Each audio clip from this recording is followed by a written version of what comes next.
finalmente derrotaron a los congos y la marihuana se fue a plantar en los Estados Unidos, como todos sabemos. Pero quedó, digamos, esa cultura de la bonanza de la marihuana ya plantada. Permítanme decirles que, naturalmente, que el cultivo de la marihuana no se redujo a la Sierra Nevada de Santa Marta, ni a las zonas aledañas. Hubo grandes plantaciones en el sur de Bolívar, hubo importantes plantaciones en Urabá, hubo importantes plantaciones sobre todo en los llanos orientales, alrededor de la Macarena, entre el río Guaviare y el río Ariari, las cabeceras del Ariari. Hubo muchísimas plantaciones de marihuana en ese momento. La marihuana, como fue el ensayo general de la cocaína, fue la que enseñó, familiarizó a la gente con los cultivos ilícitos, sobre todo en el centro y en el interior del país, porque no se tenía práctica. En los llanos orientales se tenía práctica de armas por las guerrillas de los llanos, pero no se tenía práctica con el comercio ilegal propiamente dicho. No, tampoco, en cierta medida, en Bolívar, en Urabá, ni en el Cauca, pues, no se manejaban todos los elementos del contrabando y de la bonanza como la marihuana permitió introducir. Se fue creando una cultura del consumo, una cultura del uso de las armas, una cultura de imponer la ley que le conviene al comercio de la marihuana, respaldado naturalmente por las armas y de alguna manera tolerado por el establecimiento, por el Estado. Porque la marihuana entró no solamente a asociar a los congos de contrabandistas, a los terratenientes, a los grandes comerciantes, transportadores, sino asoció desde el comienzo y contó naturalmente con las autoridades militares y de policía para desarrollar su economía. Pero esa marihuana, esa bonanza de la marihuana, yo repito, fue el ensayo general. La gente quedó, digamos, picada con el consumo al que dio acceso, con la cantidad de dinero que se manejaba, con las normas que se podían imponer y por el juego que se podía hacer con el dinero proveniente de esa actividad, del cultivo, el transporte y el envío de marihuana. Y yo diría que en las zonas de colonización, donde comenzó la cocaína, la coca, el cultivo de la coca con fines comerciales, hubo algo planificado, si ustedes quieren, algo planificado por las mafias que habían visto reducir sus ingresos por la migración de la marihuana a los Estados Unidos, ¿no? Que habían visto que había otros elementos en juego que podían desarrollar una nueva bonanza, como se desarrolló la bonanza de la cocaína.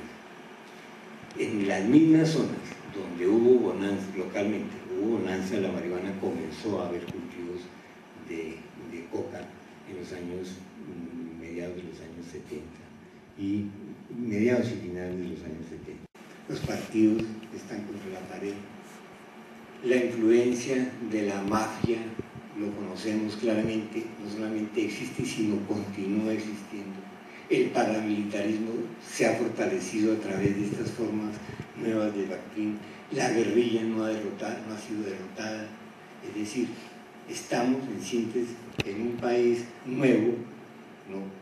Bajo las mismas estructuras de las mismas estructuras clasistas de tiempo atrás.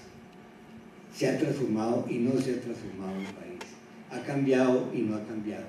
Se mantiene la misma violencia, ha crecido la violencia, ha crecido la movilidad, pero finalmente el país, las estructuras sociales se mantienen intactas, pero se mantienen más violentas. La legalización de la cocaína, el control, digamos, de ese mercado, pero esa libertad de mercado de la coca, acabaría con el problema de las grandes ganancias y por lo tanto con la violencia, etcétera, etcétera, que se genera alrededor de la coca. Pero la guerra se quedaría sin bandera. y eso es otra economía. Yo naturalmente soy partidario, vi con ese movimiento en California una esperanza que se está viendo. Es decir, lo que pasó en California con el plebiscito es la punta de lanza de un movimiento que de todas maneras se impondrá. Ahora, se impondrá como siempre nos sucede a nosotros a destiempo, cuando ya las cosas han pasado y toda la sangre nuestra ha corrido. Pero naturalmente que la legalización es la solución del mundo de la droga. La superproducción de cocaína, de base de coca en la sierra, en la zona de la Macarena. Había coca venteada por todas partes, los ríos llenos de coca, los depósitos llenos de todo. La coca cayó en ese momento, digamos, de 100.000 pesos que estaban pagando el kilo a 30.000. ¿La gente qué hizo? Se dedicó tranquila y dulcemente a cultivar maíz, otra vez. Y ya habían conocido la bonanza, ya tenían motor fuera de borda, ya la casa no era de madera, sino era de material, ya tenían modo, ya la mujer iba al salón de belleza, es decir, habían entrado en el mundo del consumo. Y la sobreproducción prostituyó envileció el precio, se cayó y la gente volvió a cultivar tranquila y dulcemente sus cultivos tradicionales. Eso demuestra en chiquito, ¿no?, que la legalización, es decir, que si se llegara a legalizar y se llegara a caer el precio, el negocio se acababa. Más aún, hay otro fenómeno interesante. Cuando la coca caía de precio, la fumigación aumentaba inmediatamente. Eso era, el precio caía y inmediatamente comenzaban las fumigaciones y volvía el precio a recuperarse. Había una asociación, una consistencia perfecta entre esos dos fenómenos. Eso lo conocía todo el mundo. Ojalá fumiguen, ojalá fumiguen, porque el precio se nos cayó y fumigaba y volvía el precio a recuperarse.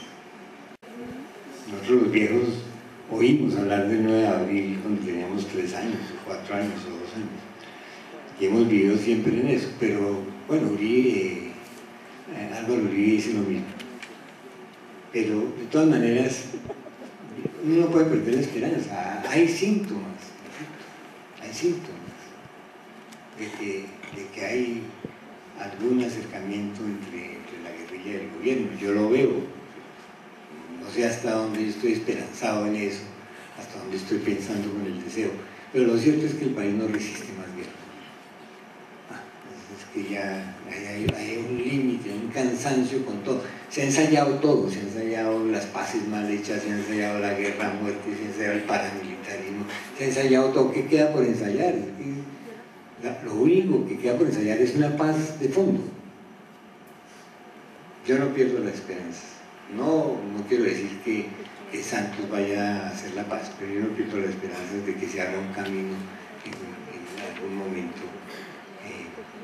de este gobierno o del siguiente. El fascismo no puede continuar como determinando la vida de todos nosotros. La mayoría de la gente que está aquí ha vivido sin el narcotráfico. Vivimos en situaciones delicadas, limitadas, sin pensiones, sin sueldo fijo, pero vivimos. ¿Cuántos de aquí se han aprovechado del narcotráfico? Casi ninguno. Hemos vivido, somos capaces de vivir así, ¿no? Porque los que se aprovechan de la guerra y del narcotráfico es una élite limitadísima.